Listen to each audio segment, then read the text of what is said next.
हमारे भतीजे चंद्रेश को देखो, आज ये गाय की सेवा कर रहा, मालिश कर रहा है।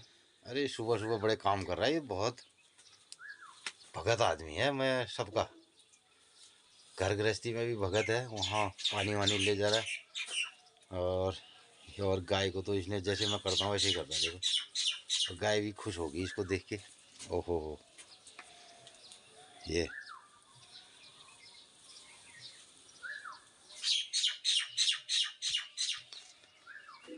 तो सुबह के बज रहे हैं 5 बज रहे हैं और हम लोग उठ के अपना थोड़ा लगे हैं सुबह के काम धाम में। और अभी यहाँ पे कमला आगे दिनचर्या वाली फशक करेगी, तो इससे पहले और चंद्रेश ने गाय को बढ़िया आनंद आ गया इसको। ये देखो, बहुत मालिश कर दी। कहाँ की मम्मी? घास काट घास की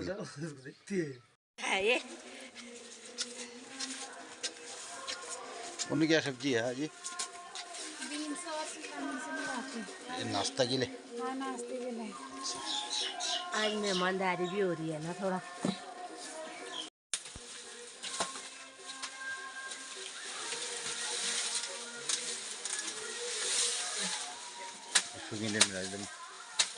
सुगीले मिला दम हरी न खाई को दिन के अंदर शायद ना।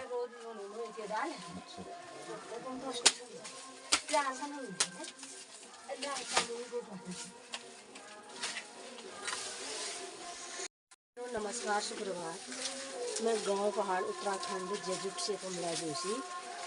तो आज सुबह उठ के गाय के लिए चारा नीचे था, चारा भी काट के ला गई और आधा काम हो गया। 3 बजे उठ गई थी। आज की दिनचर्या है 28 मई 2023 रविवार और जेठ 14 गते, जेठ शुक्ल पक्षी और पिंगल नाम संवत्सर, सूर्य उत्तरायण। और आज है, अभी तो अष्टमी है, 9 बजे से नवमी लग जाएगी आज। और आज का दिन, अभी तो अष्टमी है, 5 बजा है। सूर्योदय के बाद, धूप आने के बाद अभी 7 बजे से नवमी तिथि लग जाएगी। आज का दिन आप लोगों के लिए शुभ हो, मंगलमय हो। आप लोग दिनचर्या के साथ, कल 6वां दिन भागवत का था, श्रीमद् भागवत, उसकी कथा भी सुने आप लोग। और आप लोगों को ये काम के साथ सुबह दिनचर्या बताती हूँ, कैसा लगता है इसमें लाइक कमेंट सब्सक्राइब जरूर करें। नमस्कार, धन्यवाद।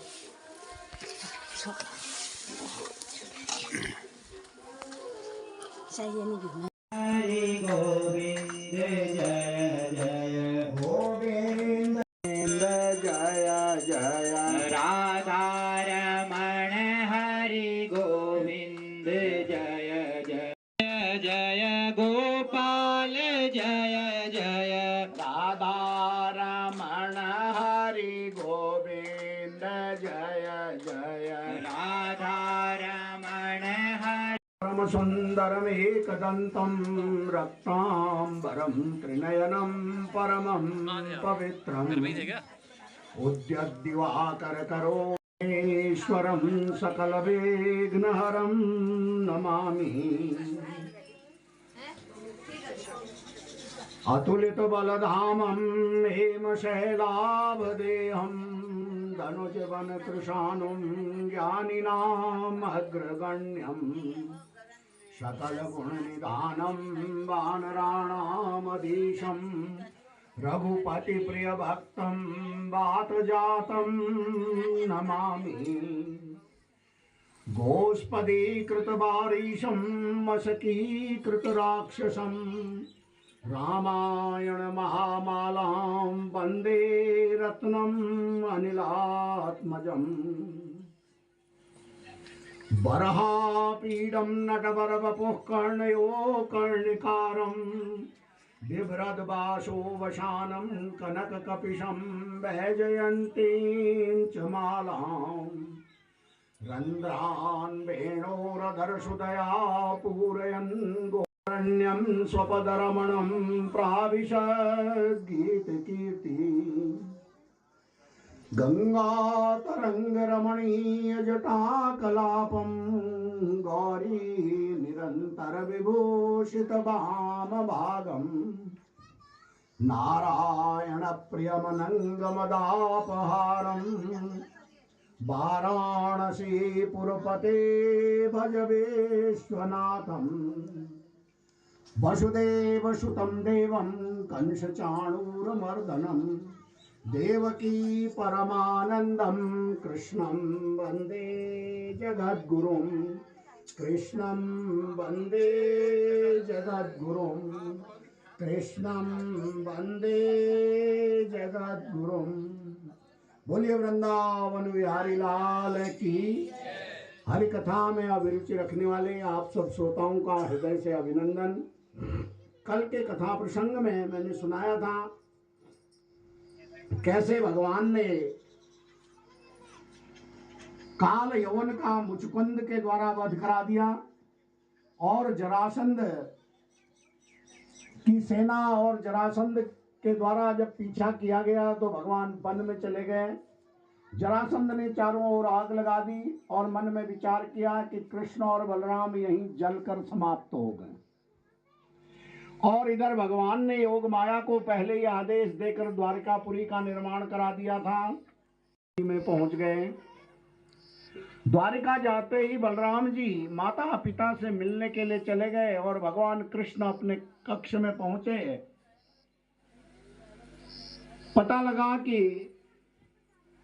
एक ब्राह्मण आया हुआ है जो आपसे मिलना चाहता है। भगवान ब्राह्मण को बुलाते हैं। विदर्भ नरेश भीष्मक की कन्या रुक्मिणी ने ब्राह्मण को भेजा है। भीष्मक की दो संतानें हैं, पुत्री है रुक्मिणी और पुत्र है रुक्मी। देवर्षि नारद के बताने के कारण भगवान कृष्ण को मन ही मन अपने पति के रूप में वर्ण कर चुकी। इसलिए है कि यदि विवाह करूंगी तो कृष्ण के साथ करूंगी। नहीं चाहता कि रुक्मिणी का विवाह कृष्ण के साथ हो जाए और रुक्मिणी का विवाह चाहता है।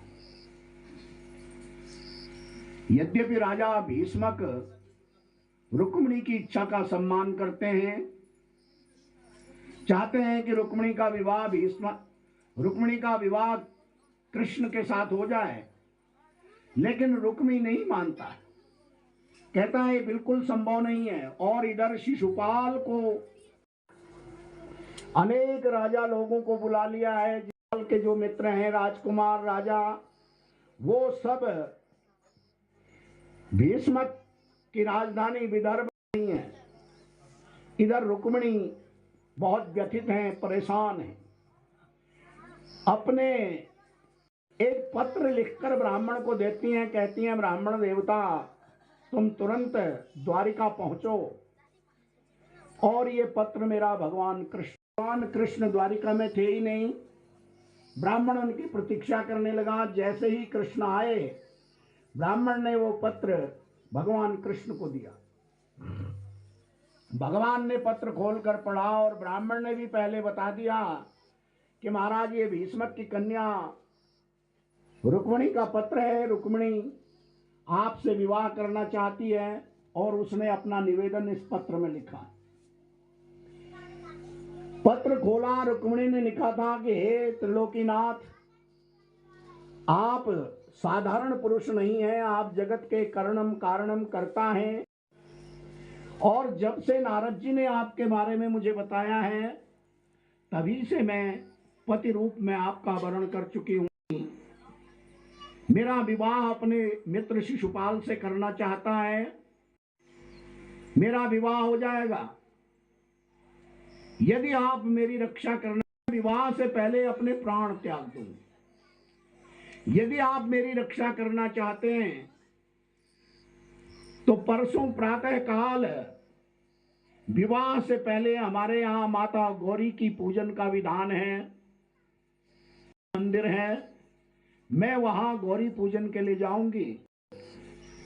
यदि आप गौरी पूजन के समय तक वहां नहीं पहुंचे तो मैं अपने प्राण त्याग दूंगा। पढ़ते ही तुरंत वहां से चल देते हैं, ब्राह्मण को साथ लेकर, रथ लेकर भगवान स्वयं रथ चलाते हुए वहां से निकल जाते हैं।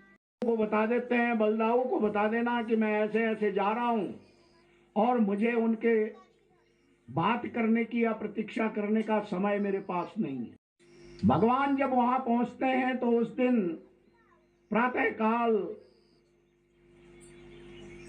सुंदर साज श्रृंगार आदि करने के बाद पूजा की सामग्री लेकर रुक्मिणी माता गौरी के मंदिर में प्रवेश करती हैं। माता गौरी से ऐसे ही मंदिर से बाहर निकलती हैं, इधर कृष्ण रथ लेकर पहुंच गए हैं। रुक्मिणी समझ जाती है कि कृष्ण का रथ उधर खड़ा है, अपनी सखियों को, सहेलियों को छोड़कर उस रथ की ओर दौड़ पड़ती।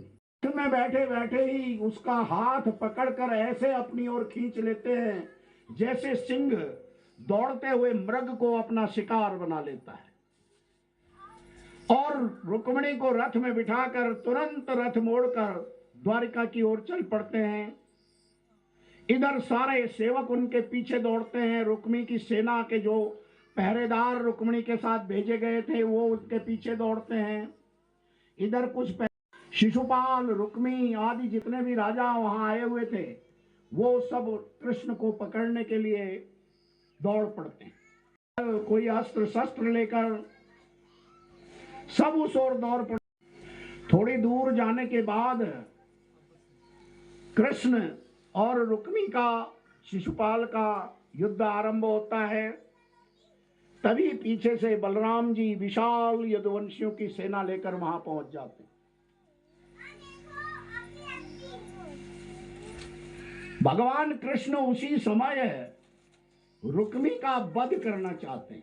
उसे कहते हैं, द्रौपदी भगवान के चरण पकड़ लेती है, कहती है महाराज ये मेरा भाई है, आज मैं आपके साथ जा रही हूं, मेरा विवाह आपके साथ होगा और मेरे भाई का वध होगा तो मुझे बड़ा बुरा लगेगा, मैं जीवन भर अपने आप को क्षमा नहीं कर पाऊंगी। भगवान रुक्मिणी को छोड़ देते। रुक्मिणी को लेकर भगवान द्वारिकापुरी पहुंचते हैं और द्वारिकापुरी आकर भगवान का रुक्मिणी के साथ विवाह किया जाता है और रुक्मिणी भगवान की पटरानी बनती है, प्रथम पटरानी बनती है। बोलिए वृंदावन बिहारी लाल की। तो मायावती उस पर मोहित हो जाती है। तभी देवर्षि देव ही भगवान कृष्ण के यहाँ पुत्र रूप में, प्रद्युम्न के रूप में पैदा हुआ है और सारा समाचार बड़े मनोयोग के साथ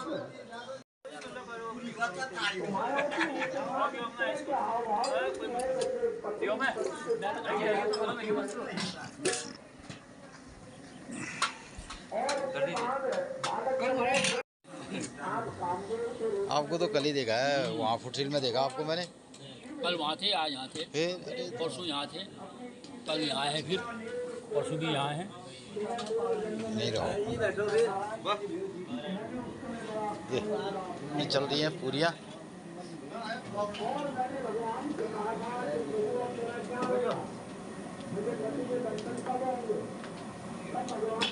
आज माशाप वाली पूरियाँ बन रही है। नमस्कार, आ जाओ, जो करेक्ट होंगे एकदम। पूरियाँ का शुरू हो गया। पुरका आज क्या बना है पंडित जी? अच्छा, आलू मटर टमाटर का रसदार। और सूखी सब्जी कौन सी? मिक्स। अरे गजब हो रही, इतनी शानदार सब्जियां बनी है ना। ये पहली पूरी आपने पंडित जी वहाँ डाल दी। हाँ जी, पहली पूरी बना करके अग्नि को चढ़ा दी। तो सारा काम नियम धर्म के हिसाब से होता है पाकशाला में। और अब पंडित जी ने डाल दी पहली पूरी, डाल के चूल्हे में डाल दी। अब ये अब मैं वहाँ चले गया, कमाई गया को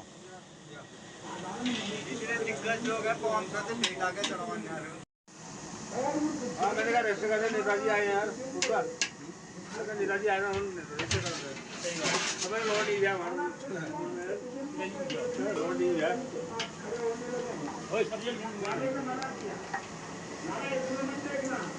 देखिए सब बुढ़ी जान दे दूसरे मुझे नोट में देखिए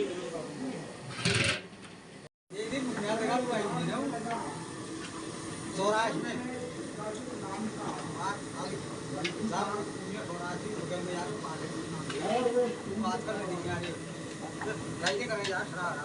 अरे राजू पाठक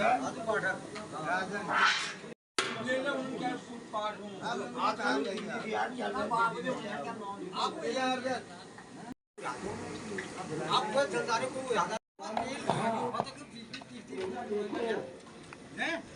हमारे पास फिर मैं कहता पहले 1500 राज खजाने में जमा करो। राज खजाने में रोज यदि सोने के सिक्के आएंगे तो वो प्रजा करता है, अपने गले में टांग लेता है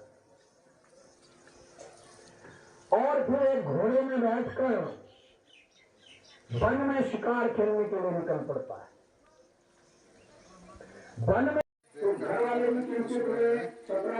आपका ब्लॉग देख के तो सब लोग खुश हैं। बाहर भी आप अपना ब्लॉग जा रहा है और अन्यथा आप ये डालते रहे। धन्यवाद धन्यवाद। आप भालू के रीछ के पैरों के भी निशान नहीं थे। भगवान उन निशानों को देखकर मन में विचार करते हैं कि अरे रीछ ने प्रसेनजित पर आक्रमण किया होगा और वही मणि लेकर गया होगा। उसके पैरों के चिन्ह देखते हुए गुफा पर जाते हैं तो वहां बड़ा दिव्य प्रकाश फैला हुआ है। कृष्ण देखते हैं छोटा बालक उस मन के साथ खेल रहा है, चिल्लाने लगता है, रोने लगता है। इसका रदन सुनकर अंदर से उसके पिता जांबवान निकल कर आते हैं, रीछ निकल कर आते हैं। शरीर में दर्द होने लगता है, थकान होने लगती है। इष्ट देव भगवान राम के दर्शन होते अवतार लेकर आए, तुरंत उनके चरणों में गिर पड़ते हैं, कहते हैं महाराज आपने पहले अपना स्वरूप क्यों नहीं दिखाया। मेरे इधर भगवान कृष्ण भी शतधन्वा को ढूंढ रहे हैं। शतधन्वा को यदुवंशी बता देते हैं भगवान कृष्ण तुझे ढूंढ रहे हैं और बहुत क्रोध में, थोड़ी देर में परास्त कर देते हैं। सारे बैल भगवान की एक मुट्ठी के पूजा सौभाग्यवती। ये देखो आज तो परास्त करने के बाद भगवान नागनी जी की पूरी कंपनी आ गई। नमस्कार नमस्कार। और फिर भगवान भद्रा और लक्ष्मण से भी तीनों दिन पूजा ही पूजा है। सही में देखती है। ये भगवान की 8 पटरानियां। तो अभी कहाँ आज कहाँ रहती हो? कहते हैं महाराज मैंने तो सुना है भगवान की और बहुत रानियां थी। ठीक है बोल धन्यवाद। प्रसंग है वो चैनल देखती है, गांव जरूर देखती है तो ना सब। सुदेव जी कहते हैं कि राजा एक बार है लगता ही नहीं 8 साल बाद रोज ही दिख जाता है। ठीक है। अमासुर नाम का एक राक्षस है। ये अपने आप खाता सूर्य का जल मिलाकर बनाकर भगवान को स्नान कराया। भगवान नारद जी के साथ किया सुंदर। जब भी अकेले हो भगवान कृष्ण पहुंच गए। बहुत दिन हो गए मथुरा वृंदावन में जब रहते थे तब तुम चोरी किया करते थे, गोकुल में रहते थे तब चोरी किया करते थे। अब तो चोरी करना छोड़ दो। जब इतना ही मन हो रहा है तो कर लो चोरी, क्या जा रहा है, कर लो जो करना चाहते हो कर लो। कहते चोरी तो कर लो, लेकिन उसके लिए सखा चाहिए, साथी चाहिए। सारा घर बार छोड़कर, सब कुछ छोड़कर संन्यास ले रखा, पैसा आएगा, अन्न आएगा, लेकिन मैं किससे जाके, कहां से जाके लाऊं? और फिर ये धन की लालसा मत रखो, धन की लालसा विनाश का कारण होती है, विनाश का कारण भी बन जाता है। सुदामा कहते हैं कि देखो, एक बार एक संत सखा की ये हालत देखेगा तो वह अपने आप ही इनका कल्याण कर दे। पत्नी शाम को पति से कहती है, महाराज देखो बच्चे कैसे भूख से बिलख रहे हैं। कहता है तो मैं क्या करूं, जब कुछ मिलता नहीं, मैं दिन भर इधर उधर भटकता हूं, जाता हूं, लेकिन कोई कुछ देता ही नहीं। महाराज एक काम करो, द्वारिकापुरी में चले जाओ, तुम्हारे मित्र कृष्ण तो द्वारिकाधीश है, मैंने सुना है। कहते हाँ, मैंने भी सुना है कि वो द्वारिकाधीश हो गया। कहते तो जाकर उनके पास, कहते हैं देवी क्या बात करती हो, मैं मांगने के लिए कृष्ण के पास जाऊंगा, मित्र से दोस्त से कैसे मांगूंगा? कहते महाराज एक काम करो, वो आपके बच्चे बाद आपकी कभी गुरु आश्रम के बाद मुलाकात भी नहीं हुई, एक बार उनसे मत मांगना, खाली मिलकर आ जाना बस। सुदामा कहते हैं हाँ, ये तेरा सुझाव अच्छा है, दर्शन भी हो जाएंगे। उसकी शक्ति तो मैं गुरु आश्रम में ही देख चुका हूं, लेकिन अब देखूंगा कि द्वारिका में वो कितना सक्षम तैयार हो जाते हैं। कहते हैं अच्छा ठीक है, कल प्रातः काल में जाऊंगा, लेकिन एक बात बता, मैं मित्र के यहाँ जाऊंगा तो उसके लिए क्या ले जाऊंगा? किसी के घर में जाएंगे, खाली हाथ जाएंगे? क्यों? अड़ोस पड़ोस में जाती है, 2 मुट्ठी समा के चावल लेकर आती है। घर में कोई वस्त्र भी ऐसा नहीं है कि जिसमें उसे बांधा जाए। अपनी एक फटी हुई साड़ी है, उसी के 2-3 तह लगाकर किसी तरह सुदामा पत्नी वो 2 मुट्ठी चावल उसमें बांध देती है। गल में दबाए, हाथ में लाठी लिए हुए द्वारिका की ओर प्रस्थान करते हैं। कृष्ण और सुदामा के चरित्र को अनेक प्रकार से फिल्मों में भी और कहानियों में भी अनेक प्रकार से इतना विस्तृत ऐसा बना दिया गया है। कई कवियों ने लिखा, धोती फती सिलटी दुपटी और उपाय उपान है को नहीं सामा, द्वार खड़ो दुर्बल एक बतावता अपन नाम सुदामा। लेकिन भागवत जी में ऐसा कुछ नहीं। भागवत जी में यह है कि सुदामा पोटली बगल में दबाए हुए, धोती पहनी हुई है, कंधे में यज्ञोपवीत लटक रहा है, हाथ में लाठी लिए हुए हैं। भगवान कहाँ रहते हैं? बारपाल कहता है महाराज आप कौन हैं, कहां से आए हैं, कृष्ण को कैसे जानते हैं? उनका मित्र हूं, बचपन का मित्र हूं, गुरु आश्रम में हम एक साथ पढ़े।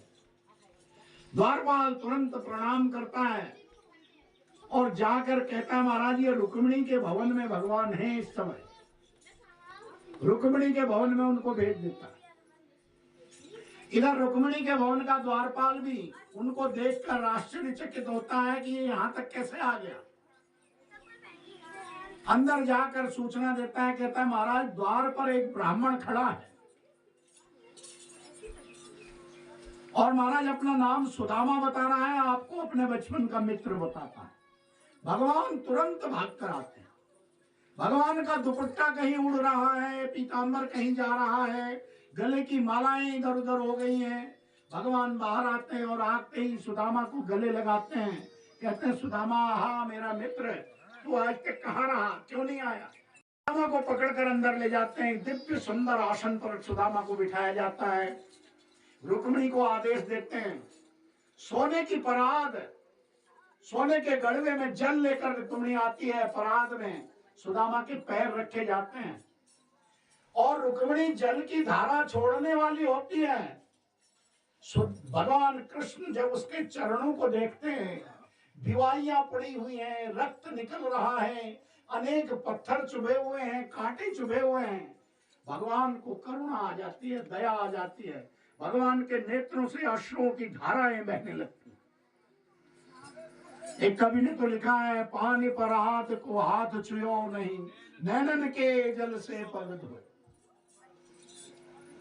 और इधर रुक्मिणी गड़वे की धार देती हैं। भगवान बड़े संभल संभल कर उसके कांटे निकालते हैं, पत्थर निकालते हैं, सुदामा के चरण धोते हैं और अपने पीतांबर से भगवान उसके चरणों को पोंछते हैं।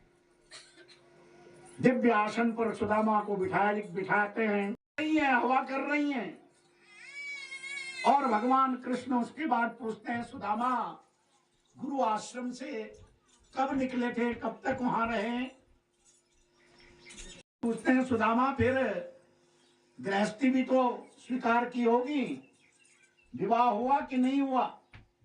वो देखकर, उसके महल को देखकर, सोने के खंभे लगे हुए हैं, अनेक पलंग बिछे हुए हैं, सोने चांदी के ही बर्तन हैं।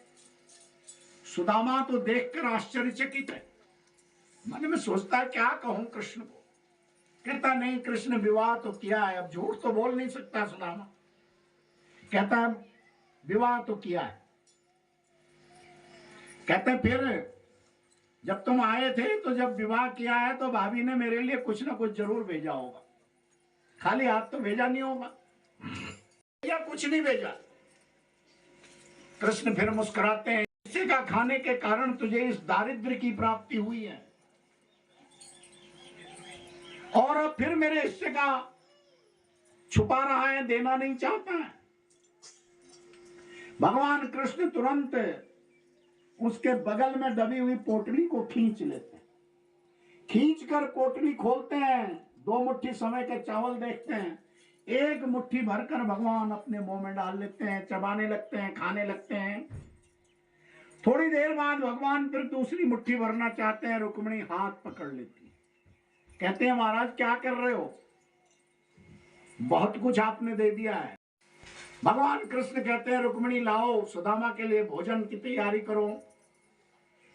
सोने की थाल में 56 भोग लगे हुए सुदामा के आगे रख दिए जाते हैं। खाना शुरू करूं? कहता है कृष्ण तुम क्या भोजन नहीं करोगे? कहते हैं महाराज तुम अतिथि हो, फिर मेरे मित्र हो, घर में आए हो, पहले तुम भोजन करो फिर मैं भी करूंगा। क्या क्या खाऊं, कहां से खाऊं, कैसे खाऊं, क्योंकि आज तक कभी देखा ही नहीं है। मन में सोचते हैं कि कृष्ण भी खाना शुरू करेगा ना, तो जैसे जैसे ये खाएगा वैसे वैसे मैं भी खाने लगूंगा। कृष्ण से कहते हैं नहीं, कृष्ण साथ साथ भोजन करेंगे। दोनों मिलकर भोजन भी करते हैं, अनेक प्रकार की वार्तालाप भी करते हैं। और इधर संध्या काल होने वाला है। कृष्ण सुदामा संध्या बंदन आदि करते हैं और उसके बाद रात्रि का भोजन करने के बाद सुदामा को एक सुंदर पलंग में विश्राम के लिए सुला दिया जाता है। खाली मुलायम गद्दे लगे हुए हैं कि सुदामा उनमें जाते ही ऐसा लगता है जैसे नीचे धंस गया। आज तक कभी देखा ही नहीं है सुदामा। नींद आ जाती है। प्रातः काल हुआ, सुदामा उठे, संध्या वंदन आदि की, जलपान आया। अब बहुत तेरे से सारी बातें भी हो गई हैं, मिल भी लिया हूं, तेरा ये वैभव भी देख लिया है, तू कितना शक्तिशाली हो गया है। अब मुझे आज्ञा दे, मैं घर जाना चाहता हूं। कृष्ण कहते हैं अच्छा सुदामा ठीक है, जब तू जाना ही चाहता है तो जा, मैं तुझे रोकूंगा नहीं। वालों को आदेश देते हैं कि इनके साथ किसी आदमी को भेजकर नगर के बाहर तक इनको छोड़ दो। इधर सोचती होगी कि वहां से आएंगे तो कुछ लेकर आएंगे, कुछ दिया नहीं और मांग मैं भी नहीं सकता था,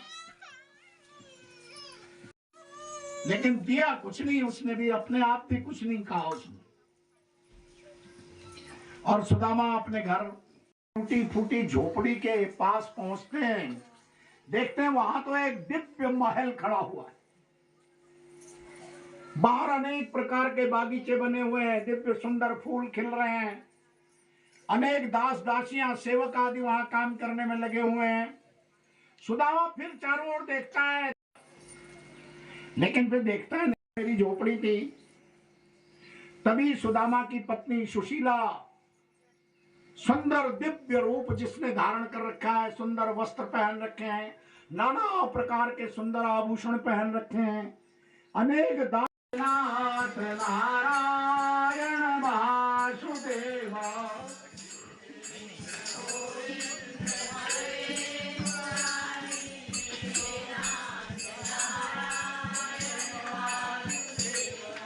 अगवानी के लिए थाल में चंदन, फूल, फल, दही, बतासे आदि लेकर आते हैं और सुदामा से कहती है, महाराज ये आपका ही घर है।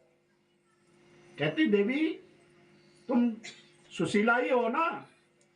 सुदामा को आश्चर्य होता है देखकर। कहती है, महाराज हाँ मैं ही हूं और ये मेरा ही घर है। कहती ये सब कैसे हुआ? सुशीला बताती है कि रात को तुम्हारे मित्र कृष्ण ने आकर ये सारा वैभव अपने हाथों से हमें प्रदान किया। इधर सुदामा उसके बाद भी इतने निर्लिप्त हैं, उस वैभव से उन्हें कुछ नहीं लेना। जाकर कमरे में एक कोने में बैठ जाते हैं आसन लगाकर और भगवान कृष्ण का कीर्तन करने लगते हैं। श्री कृष्ण गोविंद हरे मुरारे, हे नाथ नारायण वासुदेवा।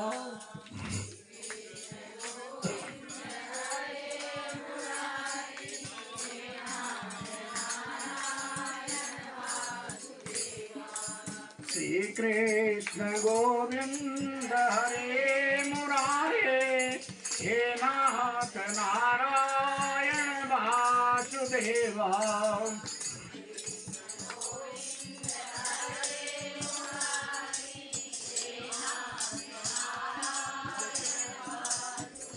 नारायण वासुदेवा।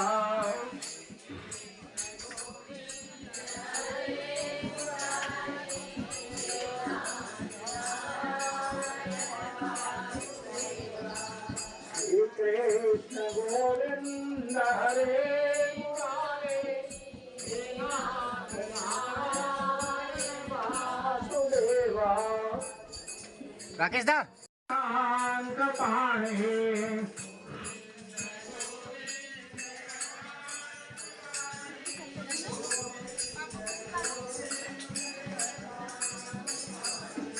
गोविंद गोविंद मुकुंद कृष्ण, गोविंद नाम